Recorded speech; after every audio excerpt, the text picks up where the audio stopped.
नमस्कार मैत्रिणींनो, आज मी तुम्हाला फियामा शॉवर जेलची जी रिकामी झालेली बॉटल आहे ती फेकून न देता त्याचा कशा पद्धतीने वापर करायचा आहे ते दाखवणार आहे। याचं जे झाकण आहे ते झाकण आता आपल्याला काढून घ्यायचं आहे। हे झाकण आपल्याला लागणार नाही तर ते आपण बाजूला ठेवून देऊया।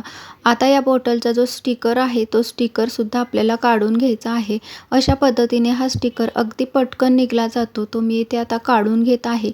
बॉटलवरील स्टिकर आपण काढून घेतलेला आहे। आता या बॉटलला आपल्याला कलर करून घ्यायचा आहे। कलर करण्यासाठी येथे मी व्हाईट ॲक्रेलिक कलर घेतलेला आहे। ब्रशच्या साहाय्याने आपण बॉटलच्या बाहेरच्या बाजूने या पद्धतीने हा व्हाईट कलर करून घ्यायचा आहे। व्हाईट कलर करून झाला की आता इथे मी स्पंज घेऊन या पद्धतीने तो आपण या कलरवरती दाबून घ्यायचा आहे। त्याच्यामुळे अशा वेगळ्या पद्धतीचा लुक याच्यावरती येतो। आता आपण ब्लॅक ॲक्रेलिक कलर घेऊया। वरचा जो बॉटलचा भाग आपण कलर केलेला नव्हता त्याच्यावरती हा ब्लॅक कलर करून घ्यायचा आहे। या कलरला सुद्धा थोडं स्पंजने आपण दाबून घ्यायचं आहे। आता आपण हे कलर सुकवून द्यायचे आहेत। कलर आता सुकलेला आहे। याच्यावरती आता आपल्याला डिझाईन करायची आहे। डिझाईन करण्यासाठी येथे मी 3D आउटलाइनर कलरचा वापर करणार आहे। त्यासाठी येथे मी रेड कलरचा 3D आउटलाइनर कलर घेतलेला आहे। या रेड कलरने आपण या बॉटलवरती अशा पद्धतीचे 4 लोटस तयार करून घ्यायचे आहेत। या पद्धतीचे लोटस याच्यावरती मी करून घेतलेले आहेत। आता आपल्याला ग्रीन कलर घ्यायचा आहे। ग्रीन कलरने या पद्धतीने याच्यावरती पानांची डिझाईन करून घ्यायची आहे। अशा पद्धतीची सुंदर अशी डिझाईन आपण याच्यावरती करून घ्यायची आहे। अशा प्रकारची ही डिझाईन तयार करून झाल्यानंतर आता आपल्याला येथे येलो कलर घ्यायचा आहे। येलो कलर आपण या फुलांच्या बाजूने करून घ्यायचा आहे। अशा पद्धतीने याची आउटलाईन आपण या फुलांच्या बाजूने करून घेणार आहोत।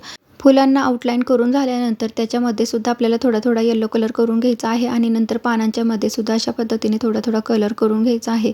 अशा प्रकारची सुंदर अशी डिझाईन आपण या बॉटलवरती करून घेतलेली आहे। ही डिझाईन जर तुम्हाला पाठीमागच्या बाजूला सुद्धा करायची असेल तरी तुम्ही करू शकता। येथे मी एकाच बाजूला केलेली आहे।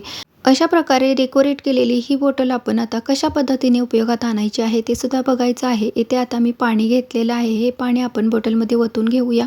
पाणी भरून झाल्यानंतर आता याच्यामध्ये मी मनी प्लांटचं छोटंसं रोपटं लावणार आहे।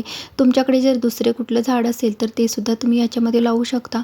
याच्यामध्ये हा मनी प्लांट ठेवल्यानंतर तुम्ही आता बघू शकता किती हे सुंदर दिसत आहे।